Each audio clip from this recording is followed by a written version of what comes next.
Ayomide, une jeune fille de 21 ans à la silhouette élancée et aux traits élégants, était l'aînée d'une fratrie de 3. Elle vivait dans le confort d'un quartier huppé de Lagos, entourée de l'affection de ses parents et de l'agitation de la vie citadine. Avec un père cadre dans une compagnie pétrolière et une mère influente dans la défense des droits des femmes, Ayomide avait grandi dans une bulle d'opportunités et de bienveillance. Ses tenues toujours soignées, souvent inspirées des modèles traditionnels yoruba modernes, étaient un subtil mélange de culture et de sophistication.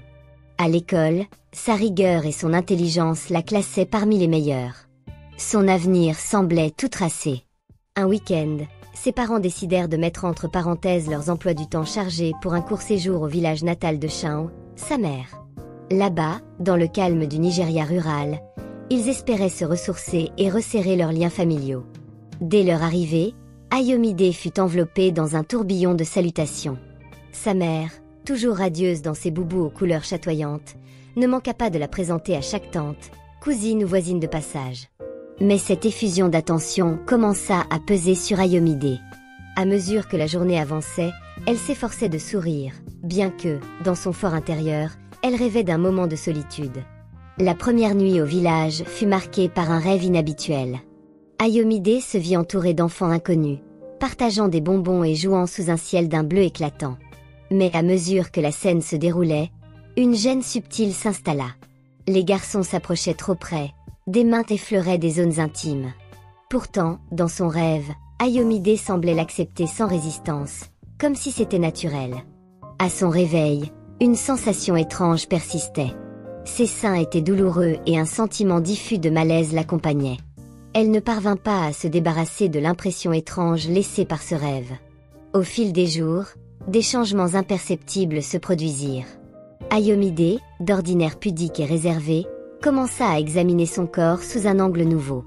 Elle remarqua des détails qu'elle n'avait jamais pris le temps d'observer, des courbes qui semblaient attirer son attention d'une manière inhabituelle. Ces sensations, qu'elle ne comprenait pas, la troublaient. La journée avançait, et au détour d'une ruelle bordée d'arbres imposants, Ayomide croisa 2 jeunes hommes. Ils étaient à peine plus âgés qu'elle et portaient des tenues simples mais élégantes, des chemises soigneusement repassées et des pantalons de lin léger. Leurs regards s'étaient accrochés, un sourire s'échangea, et une conversation s'engagea spontanément. Les heures suivantes furent agréables. Les jeunes hommes, tout aussi intrigués par Ayomide qu'elle l'était par eux, parlèrent avec une aisance qui rendait le moment presque irréel. Le soleil déclinait, teintant le ciel de nuances dorées. L'amitié naissante était teintée d'une complicité immédiate, et ils se séparèrent avec le pressentiment que cette rencontre ne serait pas la dernière. Plus tard, au clair de lune, Ayomide revit les 2 jeunes. Ce qui avait débuté comme une simple rencontre évolua en une expérience inattendue.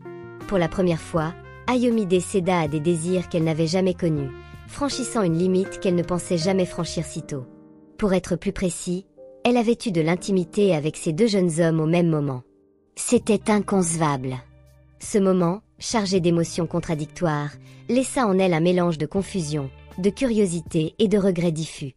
C'est ainsi que se termine la première partie de l'histoire d'Ayomide. Une histoire où le confort de la vie citadine et les promesses d'un avenir brillant commencent à se heurter à des forces qu'elle ne comprend pas encore. Le village, avec ses traditions, ses mystères et ses rencontres inattendues, ouvre un chapitre nouveau et incertain dans la vie d'Ayomide. Mais ce n'est qu'un début. Dans la seconde partie, nous découvrirons comment les événements de ce week-end marquent un tournant décisif et irréversible pour Ayomide, et nous plongerons encore plus profondément dans le mystère qui entoure cette transformation. Restez connectés pour la suite, où chaque réponse apporte de nouvelles questions, et où le destin d'Ayomide prend une tournure aussi imprévisible que captivante.